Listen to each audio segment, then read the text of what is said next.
Bharatiya Janata party Chhattisgarh की बहुप्रतीक्षित कार्यकारिणी की सूची जारी हो। बीजेपी ने रिफॉर्म करते हुए नए लोगों को अवसर दिया है। जिस तरीके से जो कार्यकारिणी की जो सूची आई है, चर्चित जो नाम है उनको साइडलाइन किया गया।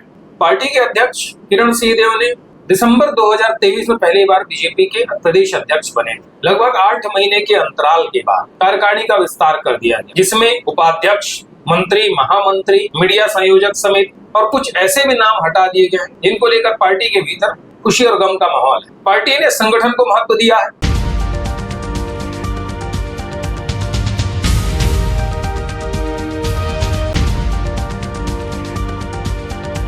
भारतीय जनता पार्टी छत्तीसगढ़ की बहुप्रतीक्षित कार्यकारिणी की सूची जारी हो गई।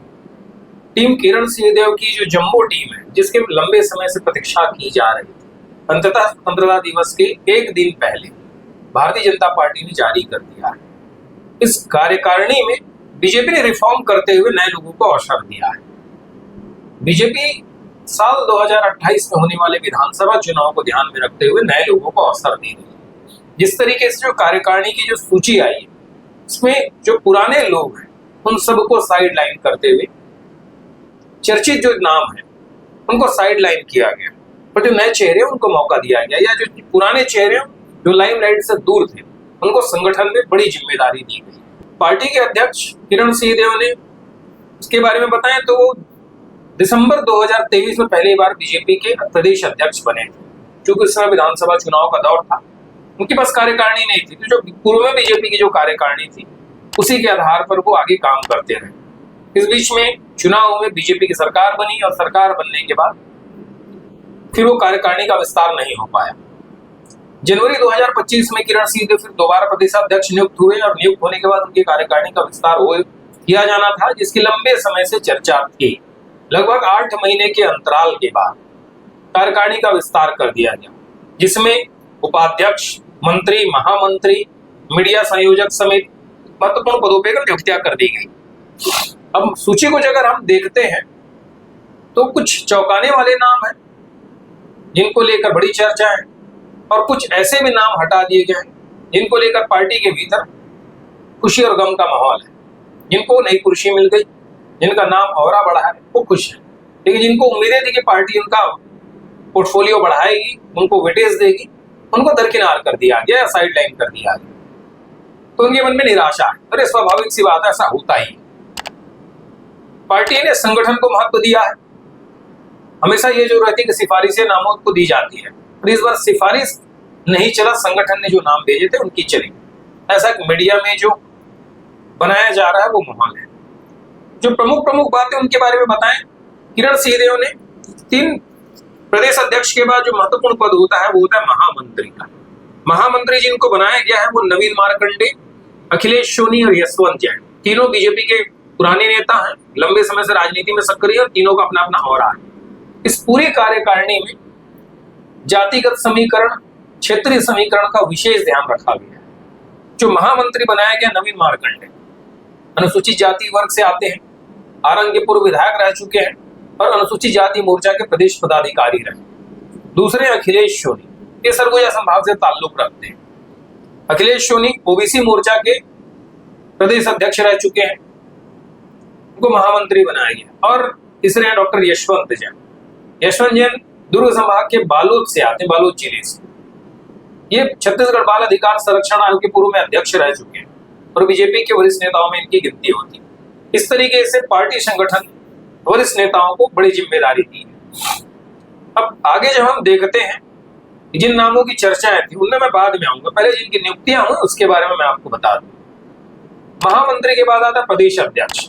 पार्टी ने भारतीय जनता युवा मोर्चा का प्रदेश अध्यक्ष राहुल टिकरिया को बनाया। राहुल टिकरिया मूलतः बेमेतरा जिले के हैं, जिला पंचायत के 2 बार सदस्य रह चुके हैं, काफी तेज तर्रार माने जाते हैं। एबीवीपी के सदस्य राजनीति इन्होंने शुरू किया, एबीवीपी के सदस्य रह चुके हैं, और वहां से जो छात्र राजनीति शुरू करते करते भारतीय जनता युवा मोर्चा के प्रदेश अध्यक्ष बन गए। साल 2023 में विधानसभा चुनाव में इनको बेमेतरा विधानसभा से टिकट की दावेदारी कर रहे थे, और आखिरी समय में इनका नाम जो है कट गया। दूसरी जो बात आती है, राम गर्ग को प्रदेश कोषाध्यक्ष की जिम्मेदारी दी गई। राम गर्ग सरगुजा संभाग में जिला कोषाध्यक्ष रहे, मुख्यमंत्री विष्णुदेव साय के करीबी माने जाते हैं और उनको इस बार प्रदेश के कोषाध्यक्ष की जिम्मेदारी दी गई है। विभा अवस्थी प्रदेश महिला मोर्चा के अध्यक्ष बनाई गई। पेशे से वकील है, मूलतः महासमुंद के रहने वाली बताई जाती है, रायपुर में लंबे समय से है और पूर्व में भी प्रदेश महिला मोर्चा की महामंत्री रह चुकी है। अवधेश चंदेल, जिनको मोर्चा प्रकोष्ठ का संयोजक बनाया गया, ये बेमेतरा के पूर्व विधायक हैं, डॉक्टर रमन सिंह के करीबी बताए जाते हैं। इनको प्रदेश मोर्चा प्रकोष्ठ का संयोजक बनाया गया है। और इसके साथ जो अलग अलग और भी नाम हैं, उन नामों की अगर हम बात करें तो समझ में आता है कि चुन्नीलाल साहू प्रदेश प्रकोष्ठ सह संयोजक बनाए गए। ये महासमुंद के पूर्व सांसद रहे, साहू समाज से ताल्लुक रखते हैं। मितुल कोठारी सोशल मीडिया संयोजक। मितुल कोठारी वही है जो सबसे पहले छत्तीसगढ़ में ड्रैगन फ्रूट की खेती करके चर्चा में आए थे और इनका मूल काम बागवानी और सप्लाई वगैरह खेती किसानी से जुड़ा है, बिजनेस है जो सप्लाई करते हैं। सुनील पिल्लई को आईटी सेल का संयोजक बनाया गया। अशोक साहू प्रदेश अध्यक्ष पिछड़ा वर्ग मोर्चा का बनाया गया। आलोक सिंह ठाकुर प्रदेश अध्यक्ष किसान मोर्चा की जिम्मेदारी दी गई है। डॉक्टर सनम जांगड़े जांजगीर जिला से ताल्लुक रखते हैं, जांजगीर जिला के जिलाध्यक्ष भी रह चुके हैं और प्रदेश अध्यक्ष अनुसूचित जाति मोर्चा की जिम्मेदारी इनको दी गई। सत्यनारायण सिंह, इनको अनुसूचित जनजाति मोर्चा की प्रदेश अध्यक्ष की जिम्मेदारी दी गई। इस तरीके से प्रदेश अध्यक्षों को देखें तो पार्टी ने रिफॉर्म करते हुए साल 2028 से अगली पीढ़ी की तैयारी शुरू कर दी है। अगर दूसरी हम लिस्टों को देखें तो महामंत्री और प्रदेश अध्यक्ष के बाद आती है उपाध्यक्ष। तो पार्टी ने 8 उपाध्यक्ष बनाए, जिसमें जगन्नाथ पाणिग्राही, रामजी भारती, रूप कुमारी चौधरी, रंजना साहू, प्रबल प्रताप सिंह जुरेल, नंदनलाल जैन, जी वेंकटेश्वर और सतीश लाटिया, इन सबको उपाध्यक्ष बनाया गया। इनमें कुछ नाम चर्चित हैं।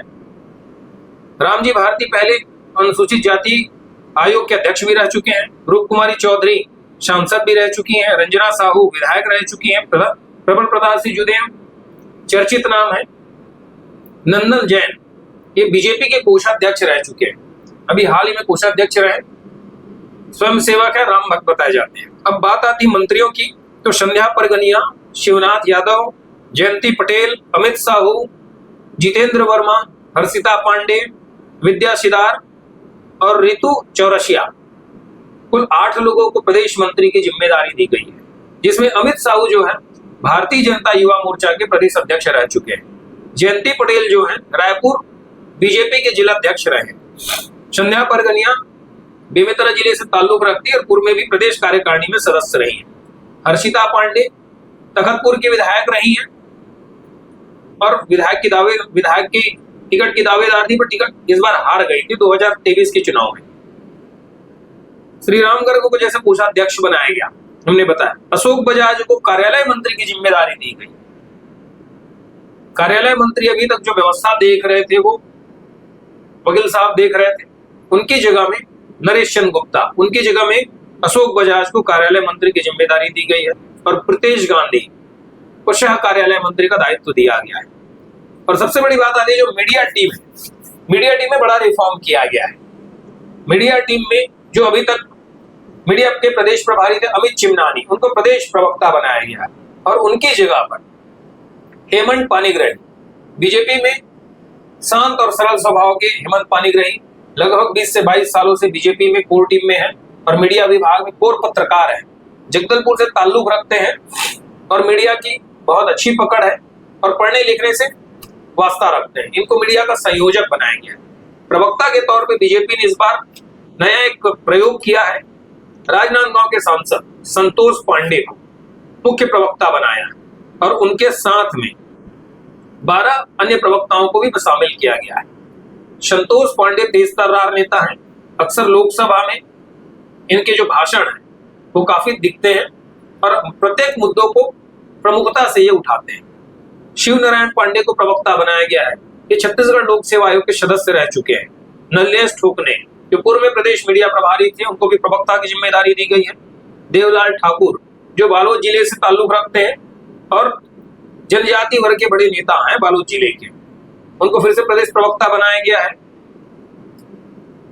प्रमोद कुमार शर्मा ये जनता कांग्रेस के विधायक थे, बलौदाबाजार जिले से ताल्लुक रखते हैं। चुनाव के दौरान इन्होंने बीजेपी ज्वाइन किया था, उनको भी प्रदेश प्रवक्ता की जिम्मेदारी दी गई है। विजय शंकर मिश्रा ये आरटीआई प्रकोष्ठ के चुनाव के दौरान आरटीआई प्रकोष्ठ का बड़ा काम था। पूर्व की भूपेश बघेल सरकार की पोल खोलने में इनकी बहुत महत्वपूर्ण भूमिका थी, उनको भी प्रदेश प्रवक्ता की जिम्मेदारी दी गई है। वेदराम जांगड़े ये भी काफी एक्टिव रहते हैं। शताब्दी पांडे महिला मोर्चा की पहले पदाधिकारी रही, उनको भी प्रदेश प्रवक्ता बनाया गया। और उज्जवल दीपक पढ़ने लिखने में पढ़े लिखे तेज तर्रार है, पढ़ने लिखने में एक्सपर्ट है और हिंदी और इंग्लिश दोनों भाषाओं में इनकी अच्छी पकड़ है। उज्जवल दीपक को भी प्रदेश प्रवक्ता की जिम्मेदारी दी गई है।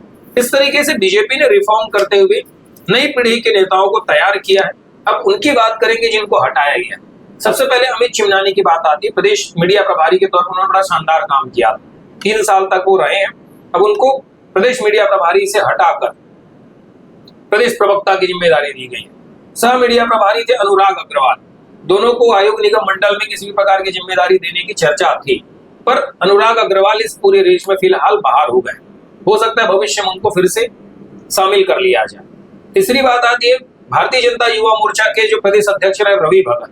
रवि भगत इस चुनाव के बाद से विगत 1 सालों से वो सरकार से कुछ खफा से, सरकार की कुछ पॉलिसियों को लेकर या सरकार के भीतर बैठे कुछ लोगों को लेकर उनके भीतर एक शीत युद्ध जैसा माहौल है। कुछ दिनों पहले उन्होंने वित्त मंत्री ओपी चौधरी को लेकर एक मोर्चा खोल दिया था। उन्होंने जो गाना गाया था काफी वायरल हुआ, जिसके बाद प्रदेश संगठन उनको नोटिस देकर 7 दिनों के भीतर जवाब मांगा था। उसका जवाब उन्होंने दिया है कि नहीं दिया ये तो स्पष्ट नहीं हुआ है। उनको भारतीय जनता युवा मोर्चा के प्रदेश अध्यक्ष पद से हटा दिया गया है और जो संगठन ने नोटिस जारी किया था उसके बाद निष्कासन की जो कार्यवाही है वो भी पेंडिंग है। हो सकती है निष्कासन की कार्यवाही हो भी जाए। उनको लेकर कांग्रेस काफी सहानुभूति दिखा रही है। हालांकि उनका जो बैकग्राउंड रहा है संगठन का, आरएसएस का रहा है, एबीवीपी का रहा है, तो कांग्रेस की तरफ जाएंगे ऐसा लगता नहीं। अब बात आती है नंदन जैन की। नंदन जैन स्वयंसेवक परिवार से हैं, मूलतः चार्टेड अकाउंटेंट है और कोषाध्यक्ष रहे। काफी अच्छा वित्तीय प्रबंधन उनका रहा है। वो रायपुर से चुनाव लड़ सकते हैं। पार्टी ने दिग्गज नेताओं को साइड लाइन करते हुए आगामी पीढ़ी के युवा नेता तैयार कर रही है, आगामी पीढ़ी के नेता तैयार कर रही है, ताकि आने वाले समय में बीजेपी को एक मजबूत नेता, मजबूत टीम मिल जाए। हालांकि इस कार्यकारिणी के जारी होने के बाद बीजेपी के खेमे में नाराजगी है कि बहुत सारे जिनके नाम अपेक्षित थे, जिनको संभावनाएं थी उनको महत्वपूर्ण पद दिए जाएंगे, उनसे निराशा है, उनको शामिल नहीं किया गया, जिसके बाद से अंदर खाने में एक तूफान सा मचा हुआ है। आने वाले दिनों में बीजेपी इस तूफान को कैसे शांत करती है देखना होगा। दूसरी जो बातें अभी निकल के सामने आ रही है कि पार्टी के भीतर जो अंदरूनी खाने में तूफान मचा हुआ है उसको शांत करने के लिए भी कुछ निगम मंडलों की जो लिस्ट बची है उस लिस्ट में उनको महत्व दिया जा सकता है। जैसे नरेश चंद्र गुप्ता पेशे से वकील हैं, कार्यालय मंत्री का दायित्व रहा है इनके पास और अभी पिछले कुछ समय से नाराज चल रहे हैं। खास करके जो आबकारी विभाग में जो कार्यवाही को लेकर जो मसला हुआ था, 28 आबकारी अधिकारियों को बेल खारिज होने के बाद भी उनको गिरफ्तारी नहीं की गई थी, उस मामले को लेकर वो सोशल मीडिया में काफी मुखर रहे। ऐसे और भी बहुत से नाम हैं जिनकी अपेक्षाएं की जा रही थी कि उनको पार्टी बड़ी जिम्मेदारी देगी, पर उन नामों को पार्टी ने साइड लाइन कर दिया है और नए चेहरों को सामने करके पार्टी आगामी 2028 और भविष्य के लिए नेता तैयार कर रही है। कुछ दिनों बाद हो सकता है मंत्रिमंडल का विस्तार भी हो जाए। अब कार्यकारिणी जब बन गई है तो मंत्रिमंडल विस्तार को लेकर भी चर्चाएं चल निकली है। आगामी 1 सप्ताह में वो टीम भी पूरी हो जाएगी, क्योंकि सरकार को 20 महीने हो गए, इसके बाद ज्यादा समय बचा नहीं है काम करने के लिए। और पार्टी मंत्रिमंडल का विस्तार नहीं होने से जो संभावित मंत्री हैं, जिन विधायकों के नाम मंत्रिमंडल में शामिल किए जाने को लेकर चर्चा है, उनमें बेचैनी है। ऐसे में शांत कर उनकी बेचैनी को शांत करने के लिए पार्टी जो है बिना देर किए हुए मंत्रिमंडल का विस्तार कर देगी। इस तरीके की चर्चा है।